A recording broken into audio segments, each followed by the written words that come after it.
Hello everyone, this is still on lesson 1.4, but this time we will try to examine how does an increase or decrease in the dimension of your object affects the volume of a particular 3D object. So in this case, again, we will be focusing on a rectangular prism.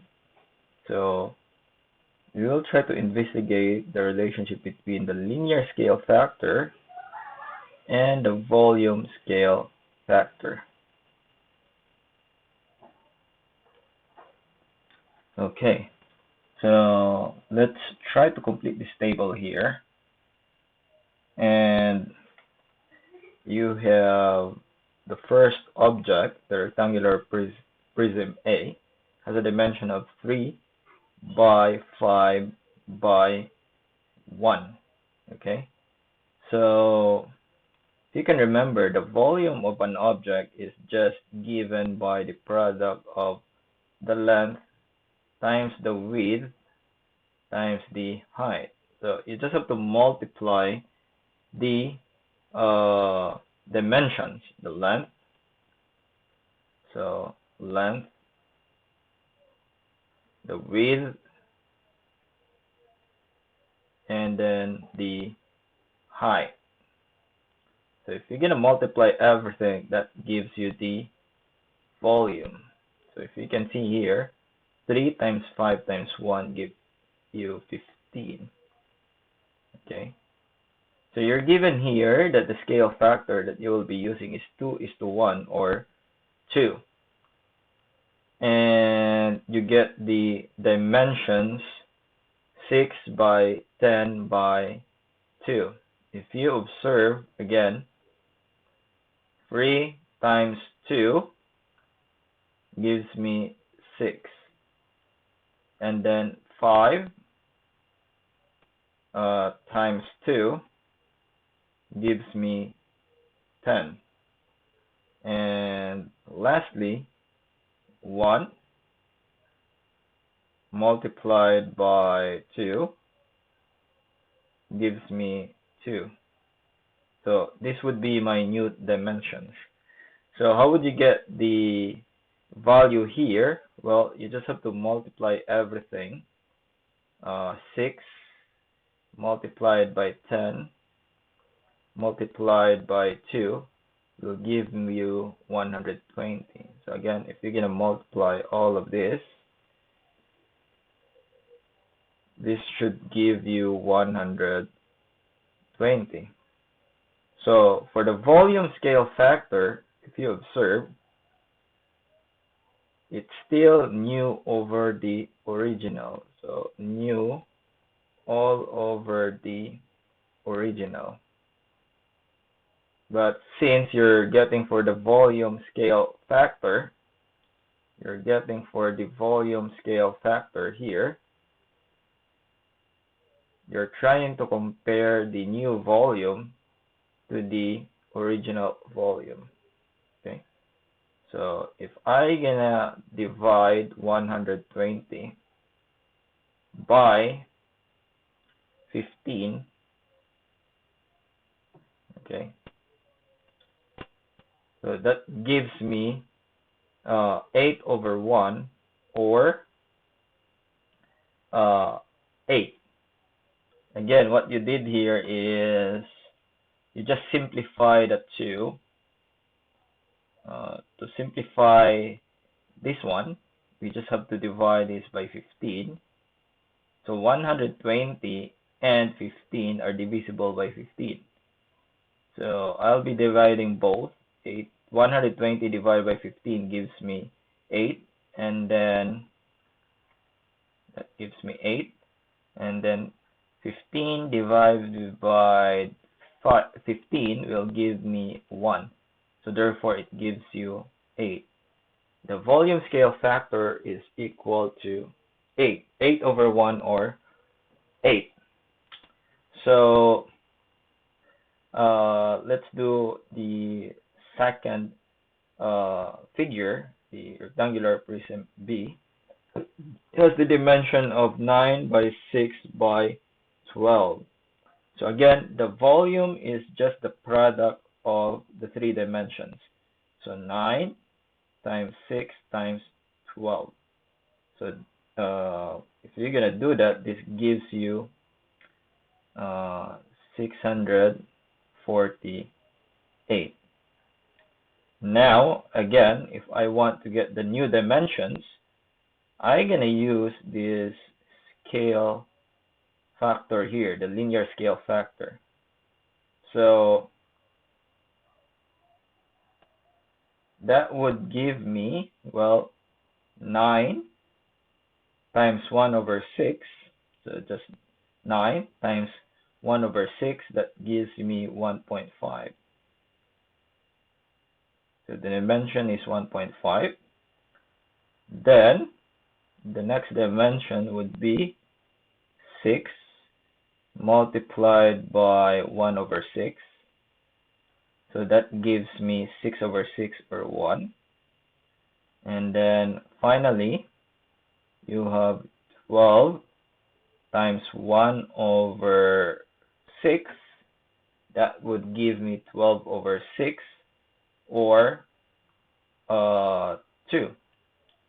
So my new dimensions are 1.5 by 1 by 2. Okay, so this would be my new dimensions, and then the new volume is just the product. So just the product of 1.5 times 1 times 2, which would give you an answer of,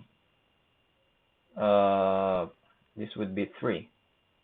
So 3 centimeter cube, cubic centimeter. So now how would you get the volume scale factor? Again, it's just the ratio of the new volume, which is 3, and then the old volume, or the original volume, is 648. 648. And now we can, if we'll try to reduce this one. Well, let's check if 648 is divisible by 3. Well, if you're gonna divide 3 by 3, it gives you 1. Okay, and then if you're gonna divide 648 by 3, it gives you 216. So if you can see, I can write my volume scale factor as 1 is to 216. Again, I'm just reducing this one. This is just equivalent to 3 over 648. Again, what I did here is just trying to express it into reduced form. So the numerator becomes 1 and the denominator becomes 216. So again, this is just equivalent to 1 over 216.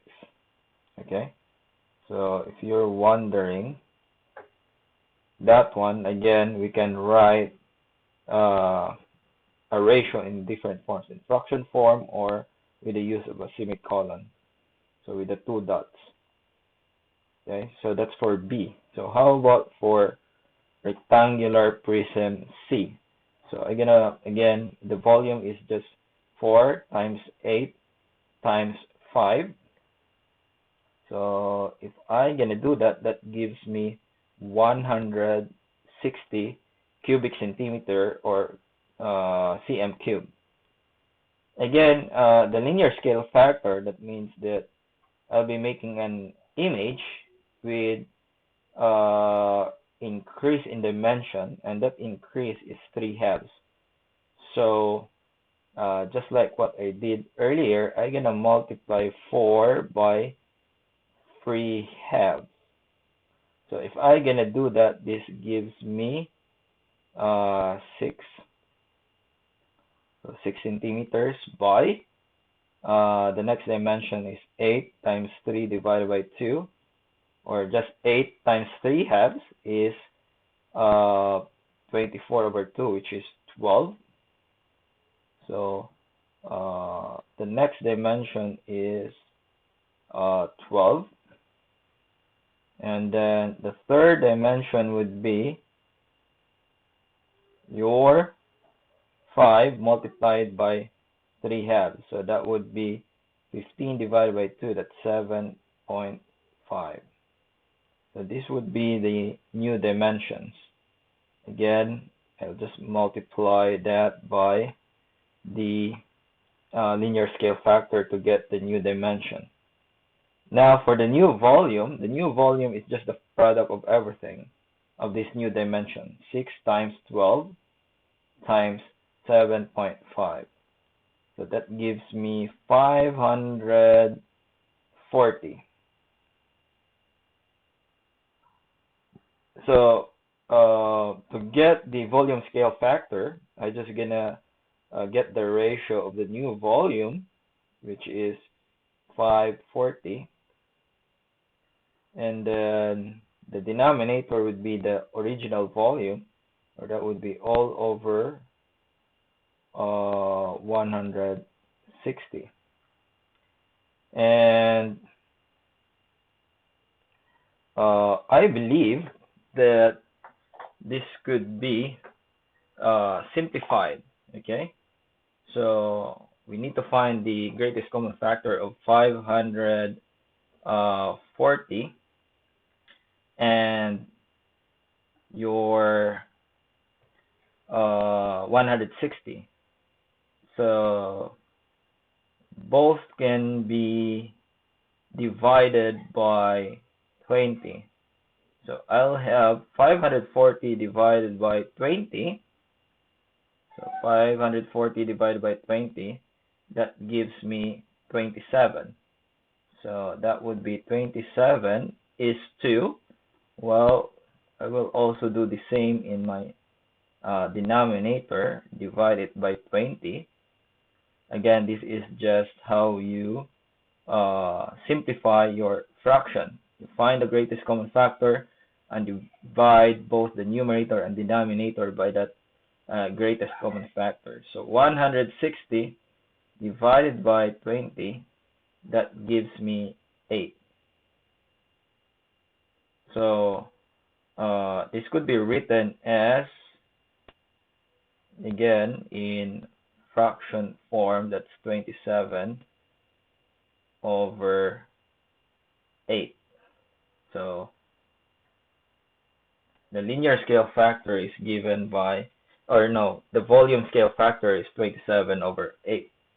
And then lastly, we go to the rectangular prism D. So again, the volume is just the product of all the dimensions times 12 times 6. So this gives me 216. And then again, I get the dimensions by multiplying that. The new dimension is just the product of the original times the linear scale factor. So this gives me 2. And then the second one, it's 12 multiplied by 2/3. So if I'm gonna multiply 12 by 2/3, that gives me 8. And then the third dimension would be the product of 6 and 2/3. So 6 times 2/3 is equal to 4. Okay, so 6 times 2 is 12, divided by 3 is 4. So this would be your new dimensions.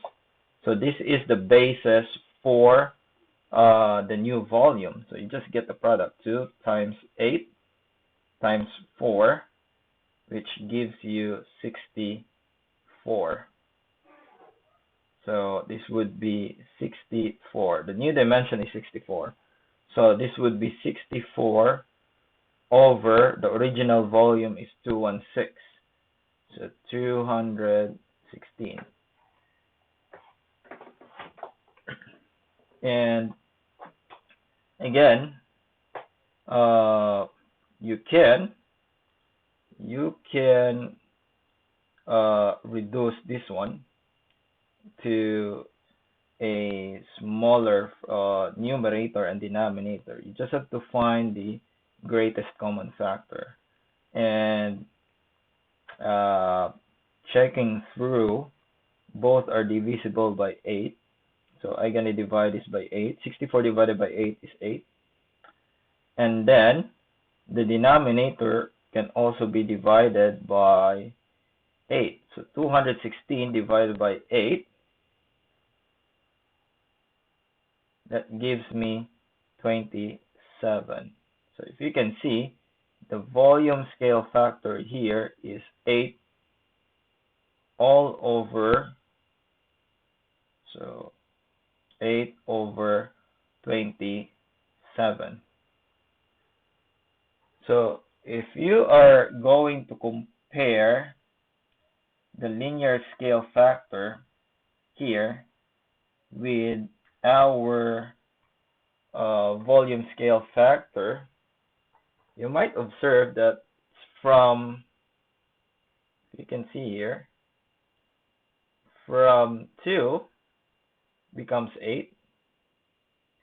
From 1 over 6, it becomes 1 over 216. And then from 3 halves, it becomes 27 over 8. And then from 2/3, it becomes 8 over 27. Well, is it not that to get from 2 to 8, it is just same thing as 2 times 2 times 2, or that would be 2 to the power of 3. And then 1 over 6, 1 times 1 times 1 is 1. The denominator 6 times 6 times 6 is 216. And 3 times 3 is 9 times 3 is 27. Then 2 times 2 times 2 is 8. Same thing with the letter D. So we can actually say that the volume scale factor is just equivalent to the cube of the linear scale factor. Okay? And knowing this, we can also say that the linear scale factor is equivalent to the cube root of the volume scale factor. Okay? So again, the volume scale factor, if it's given, volume scale factor, you get the cube root of that, it gives you the linear scale factor. Okay? However, if you want to get the volume scale factor and you're given the linear scale factor, you just have to take the cube of that. So the cube of the linear scale factor gives you the volume scale factor. So volume scale factor is still related to your linear scale factor.